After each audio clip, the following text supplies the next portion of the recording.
Hi, thanks for watching. Okay, so in this video, I'd like to talk about Chris Watts, sort of in the context of Chad Daybell, and Chad Daybell in the context of Chris Watts. So I sort of want to compare these two cases because I think even though they come from different backgrounds, it's clear that Chad Daybell was a very seriously religious person.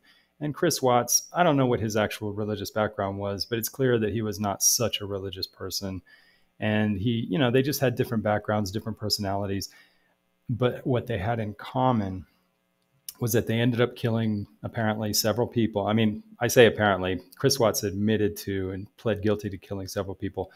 Chad Daybell, we know that he's probably going to be convicted of killing several people. Okay, so basically we can let's just assume for the sake of this video, both of these people have killed multiple people. Okay, they've killed a lot of people, including their own wives. Okay, and they did this in the context of being in a very, let's say, in a very exciting relationship with somebody else. Okay. And I think in both cases, we could say that both Chris Watts and Chad Daybell, when they committed their homicides, they were in the midst of relationships with women that were, let's say, above their level, or let's say out of their league, basically, like very attractive women, compared to them. Okay.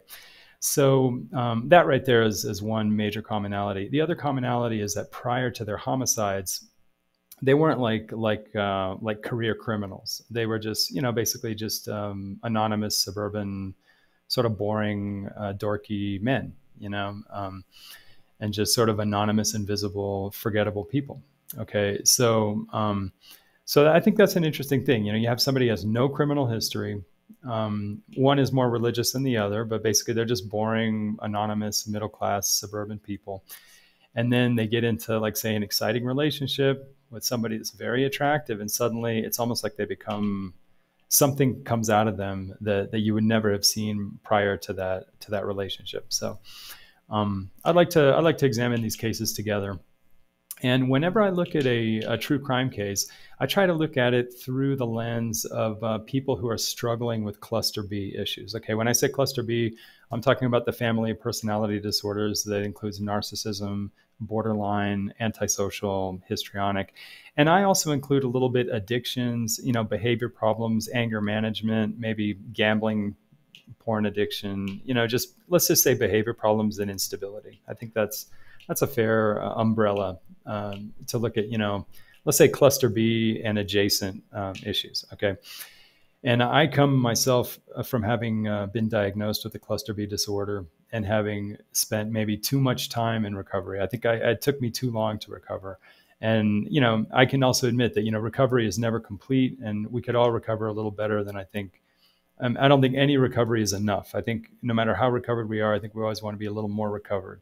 And so my attitude is that when I look at, true crime cases, a part of me is looking for things that I could learn. Okay, even though maybe I don't have as much of a problem as Chad Daybell in terms of like losing my, I don't think I've ever lost my integrity as much as Chad Daybell. Okay, so those are very severe cases, but honestly, I have things I can learn from these cases. In other words, like I had a real serious gambling addiction. And I mean, a dreadful, shameful, despicable gambling addiction. I mean, it's unforgivable how much money I lost and how many people I let down, including two of my children. I mean, it really is almost unforgivable. And let's just be honest about that.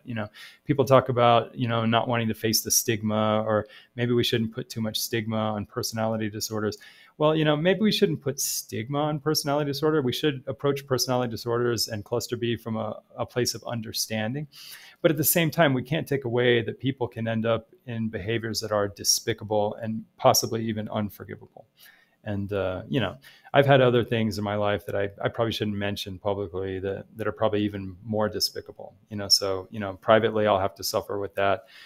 But the bottom line is that anybody who's even interested in recovery, or even has, let's say, an anger management problem or an addiction issue or any kind of behavior problem, instability, I think we can all learn things from these extreme cases. I think they really teach us a lot, because most people who have problems, really, you don't get to see in full public the extent. Most people keep in the closet a lot of their issues. So it's really rare to see something brought out totally into the public. And I think with Chad Daybell and with Chris Watts, I think we probably see things that maybe a lot of men and a lot of women actually do experience in life. Maybe not to that level, okay, but I think we should, as we approach recovery, I think we should learn what we can, okay, and take to heart, even the little ways in which we can relate to these people, okay, because on a smaller scale, I think all human beings could be, let's say, better than what we are, okay, and we have our moments where we really could be better than what we are, okay. So what can we learn from this? All right. Well, in earlier videos, I've tried to define kind of loosely what I think of as narcissism, okay? Narcissism basically to me is when you start to form sort of an ego that's apart from your general external environment, okay? And I don't just mean the interpersonal environment, like the social environment. I mean just the environment in general. For example, part of my environment is also like different ways that I can look at a problem. Okay, like say if I'm used to seeing things from a certain point of view, okay, part of my external environment is other possible ways that I could look at a problem. So my environment includes other possible ways of thinking, okay? My environment also includes, theoretically, let's say the politics around me, okay? Political considerations, maybe in my school district or my local, let's say, municipality, my state, things that have to do with my family, things that have to do maybe with the environment, maybe the nature, the environment, things that have to do with just my impact on the world and what's good for the world, and also yes, social, let's say just me, let's say my social environment, like say the workplace, people I work with, and also how I do my job. Part of my environment is the quality of the work that I produce and how that has an impact on the greater environment, and also how engaged I am in the world around me. Okay, so when we talk about the environment, we're talking about everything around us that's not us. Okay, so basically, my conception of narcissism is not just on a social level, but on any level that has to do with our environment. Whenever we start to create our own sort of separate selfhood that really doesn't have a lot of relatedness, we start to lose our relatedness to just our general environment, okay? And that can take on many forms. Like I said, it could take on, like, let's say if I get tied into like certain ways of thinking and I'm not really open to other ways of thinking, okay? Mentally, I've sort of carved myself sort of a bubble where I'm sort of not really related to other ways of thinking. So that's also part of the environment, just like the different ways we could think. Okay, so that's just kind of my model for sort of like the narcissistic process. I'm not saying that makes you a narcissistic personality disorder, okay, like NPD diagnosis. No, I'm saying every human being has some level where we sort of lose our relatedness with the broader environment. And even those of us who are very well related with the environment, we could always be more related with the environment. There's always little pockets and areas where we could become more related, more engaged in the world. Okay, so narcissism is really a spectrum that all of us find our limit, and all of us can improve. So when we look at somebody like Chad Daybell or Chris Watts, okay, the thing that I see is that prior to their crimes, okay, they may not have been perfect people. They may have been almost like waiting to commit their crime. They might have just been like waiting for a moment where they could, their weakness could be exposed. That's true. But we could also be honest and say that Chris Watts, he was able to buy a house. He was able to maintain a family up to the point where he met his girlfriend. Okay. And he was able to keep a job. Maybe he wasn't the best employee. Maybe he wasn't the best person. Maybe he wasn't the best husband. He probably wasn't even the most honest person. He may not have been very emotionally dynamic. Maybe wasn't even very healthy emotionally. You could say maybe he probably didn't even know his emotions very well. Some might say he was like a psychopath waiting to blossom. But the bottom line is he was sort of handling his life. He was sort of engaged in the world. He did have employment. He was keeping his work. He was able to maintain a house somehow, maintain a family. And Chad Daybell, in his own way, yeah, I understand that, he didn't make a lot of money, Chad Daybell. And I think even his wife had to do work. But he was able to at least sort of maintain a life, maintain a house, maintain a family. They had lots of kids, and also, being involved in all his publishing activities and maybe writing his books or whatever. So, both of these people, they probably weren't like they weren't like poster children of like, you know, how to be the best husband. They were probably both kind of dweeby, sort of not the most wonderful people, but they were more or less functioning in the world. Okay. Um, so when I look at narcissism like as like a disorder, okay, I would want to look for a person who always shows like a marked sort of separateness from their environment. Like they're not really fully in. There's something that sort of keeps them from being really meaningfully engaged in their environment to the point that it causes repeated problems. Okay, so that might involve, you know, just not having a very integrated sense of other people and the needs of other people and the circumstances of just like, say, the family around you, the friends around you, maybe the coworkers, the society around you, where you're just not able to take on, let's say, the actual stress of taking on all the information of everything that's around you. And then you start to sort of like find little ways over the course of your life to sort of shut out information and sort of selectively process information so that you're not really processing information in a way that's sort of harmonious with the reality outside of you. Okay. So you'll end up sort of, you know, falling into comfortable ways of thinking about yourself. Like you might think of yourself in a way that's comfortable for you.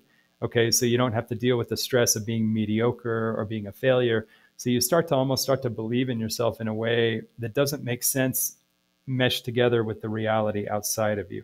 And so other people will see you as being kind of cartoonishly arrogant or cartoonishly kind of like stuck up or you know, grandiose, or you think it's way too much of yourself because somehow like your reality is not really integrated with the reality that's outside of you, so that you can sort of calibrate to see yourself realistically. Okay. And so obviously if you start breaking away from the world around you, your realism is affected. And so you will come across as not really being realistic in the way you assess yourself and the way you assess others. Okay. So it's really, if you think about it, it's really a phenomenon that has to do with perception and has to do with processing information and calibrating information with the environment that's around you. Okay. So when I look at Chad Daybell and Chris Watts, they probably had some element of narcissism well before they committed their crimes. But I don't know that they would stand out as being like poster children for like a dead center diagnosis prior to their crimes. You know, they're probably, let's say, in the neighborhood, you know, probably some therapists might have diagnosed them, whatever. But I think we have to be honest and say that something happened when they got in contact with very attractive women. Okay.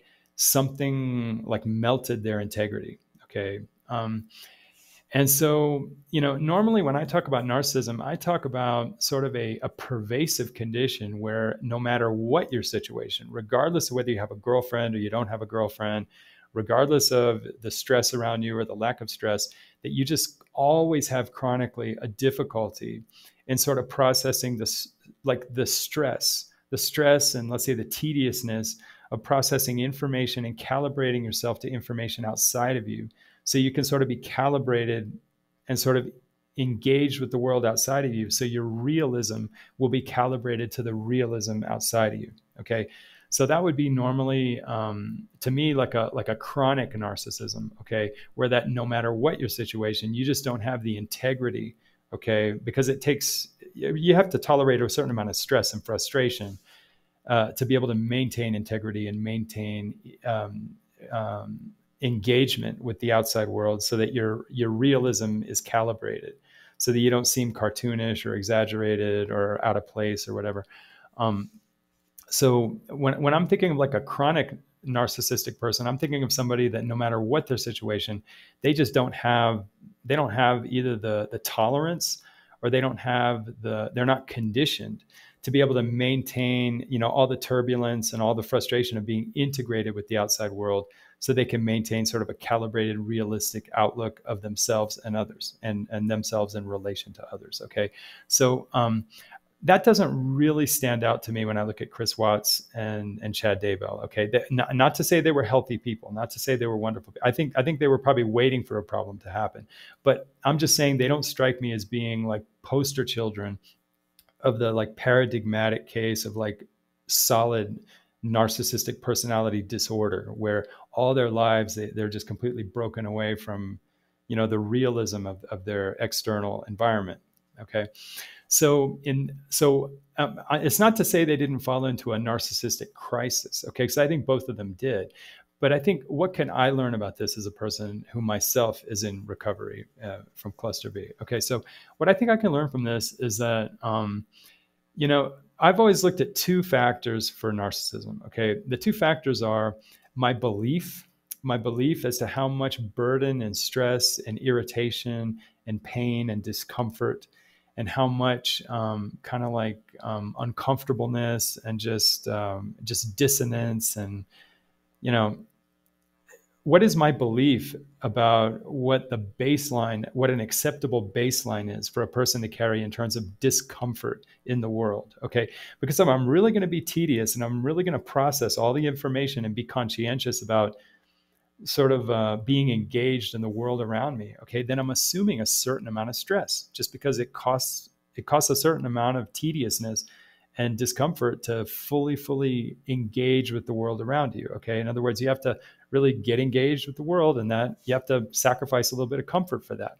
Okay, so basically, part of narcissism to me is, what is my private belief, my effective belief as to how much discomfort a person should carry in life? Okay, because if I don't believe deep down inside that a person should carry much discomfort, I'm not going to be able to really fully engage with the world around me, because it's going to be too uncomfortable for me. Okay, so private belief about what level of discomfort is acceptable. Okay, and then how much am I conditioned?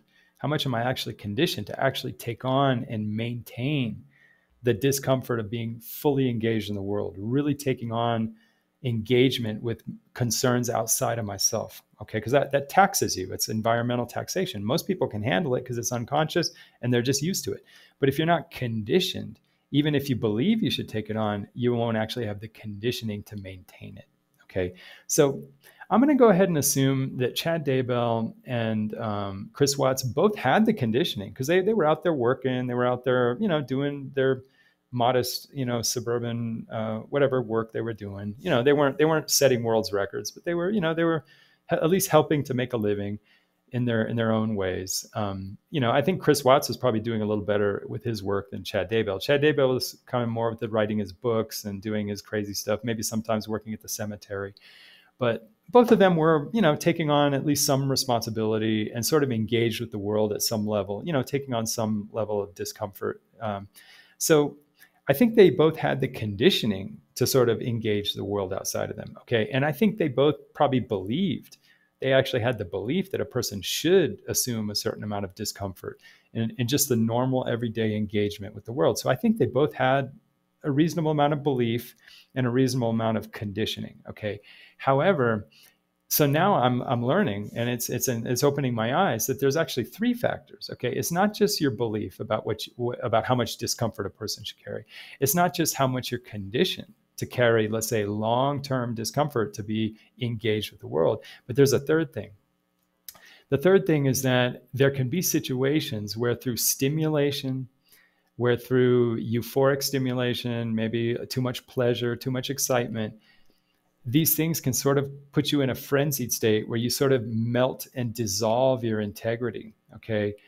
And I think all of us have to be honest and think, what are my areas? For some people, it may be pornography. For some people, it may be just drinking beer. For some people, it may be privately taking opioids. For some of us, it may just be a bad habit of being lazy, just being lazy. Sometimes I like to take time off. I take too much time off, For other people, it may be, I could get a second job, but hell, too much of a pain in the ass, And so maybe I like to just spend a lot of free time watching TV, So I think all of us have little things that can be maybe little pleasures in life. And then if taken to a certain excess, maybe for some people it's food, eating Kentucky Fried Chicken, eating fatty foods, or, whatever. We all have our things. Okay. But the bottom line is that it's also true that for whatever reason, it's just part of the human psychology. When you get into things that are very stimulating, that are very euphoric, that are very, very exciting. Okay. Some of those things can get us into such a frenzied state. okay, that we're not even real. We don't even realize that we're transforming. Okay. And in that transformation into that, sort of delicious, delightful, euphoric state, maybe it's gambling for other people. I had a gambling problem, but you get into those like pleasurable activities, those exciting, stimulating activities, and you don't even realize you're being transformed. Okay. It's such a transformation. You don't even notice it.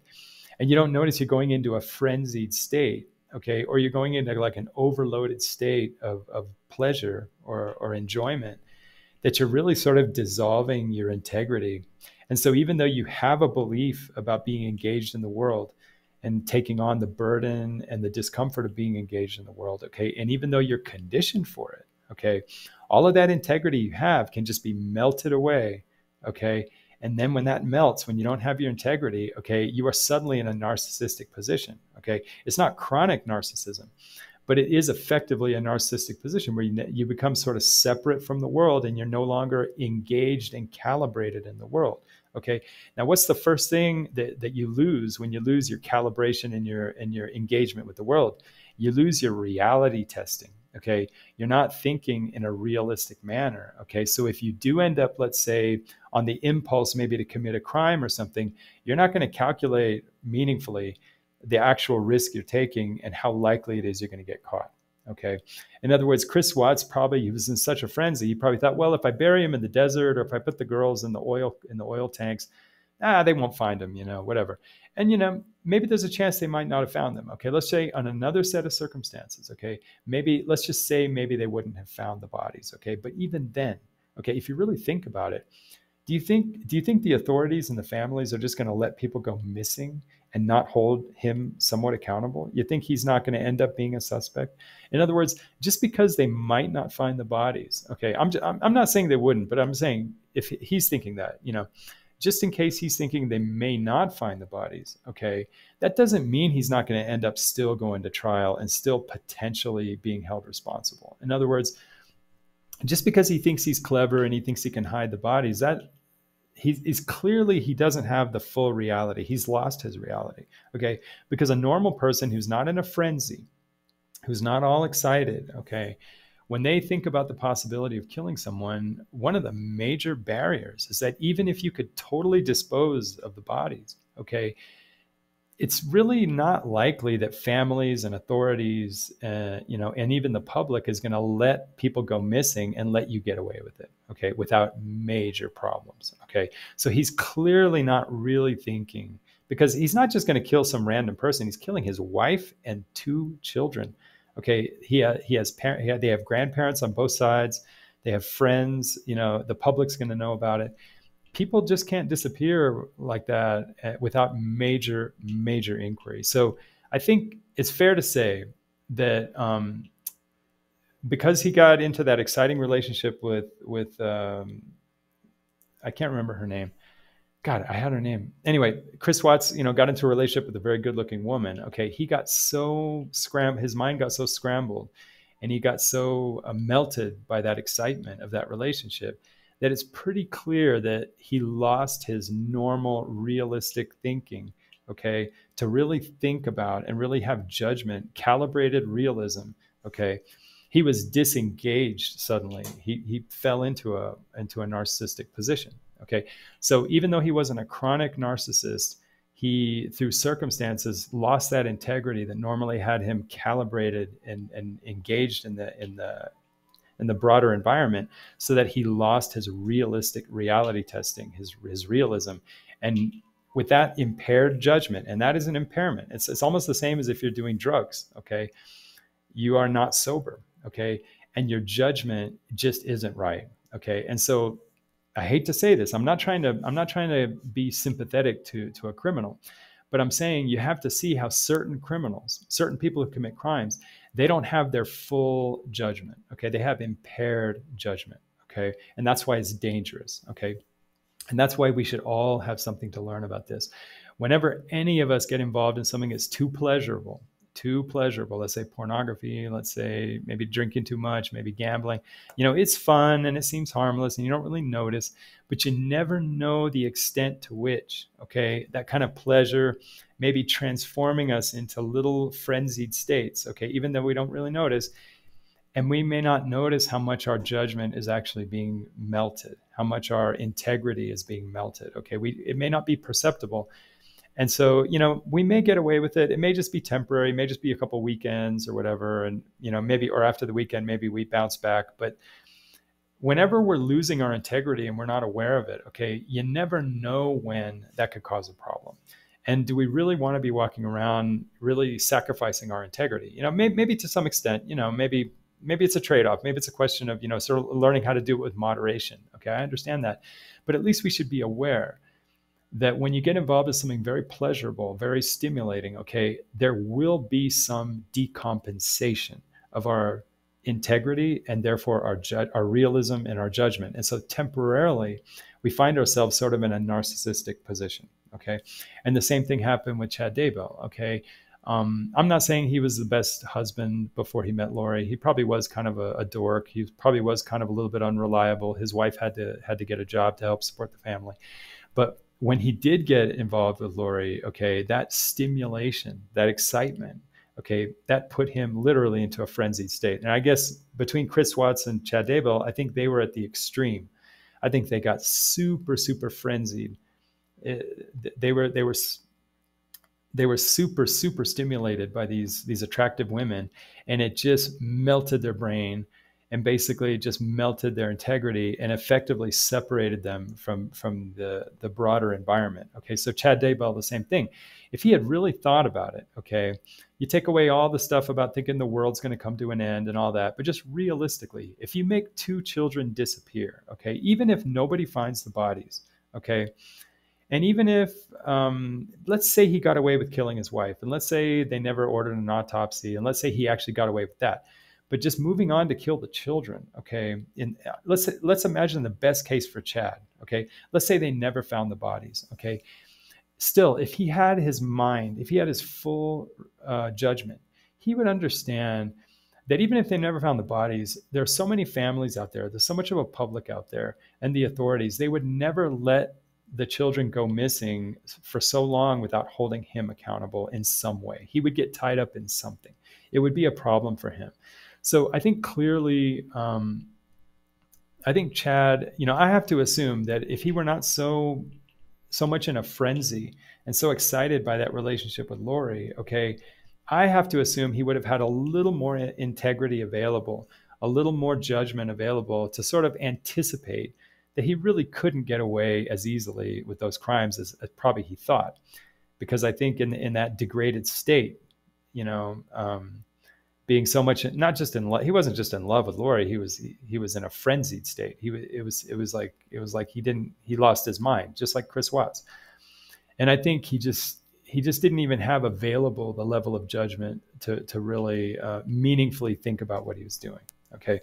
So basically the lesson here is that, even if in recovery, even if we can develop a sort of a belief that we should take on more discomfort of actually being responsible, actually being engaged in the outside world, and even if we actually develop the conditioning to actually be meaningfully engaged, long term with our broader environment, okay, even if we have both the belief and the conditioning, okay, even with those two things, we can still fall into narcissistic like lapses or relapses, okay, if we get involved in things that are so pleasurable, that are so stimulating, that they may put us into that frenzied state, okay? And I think each of us in our heart, I think we just have to examine ourselves and kind of know our limits and kind of know what we're like when we're in the worst conditions and kind of know what our weaknesses are.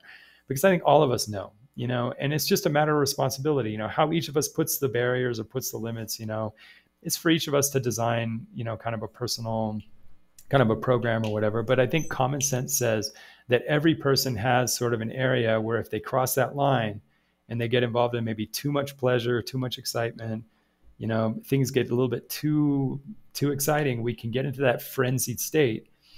And the consequences are that we'll essentially melt our integrity and temporarily go into like a narcissistic position where our judgment and our realism are basically impaired, just like someone with chronic narcissism. So anyway, that's my summary of Chad Daybell and Chris Watts, and thanks for watching.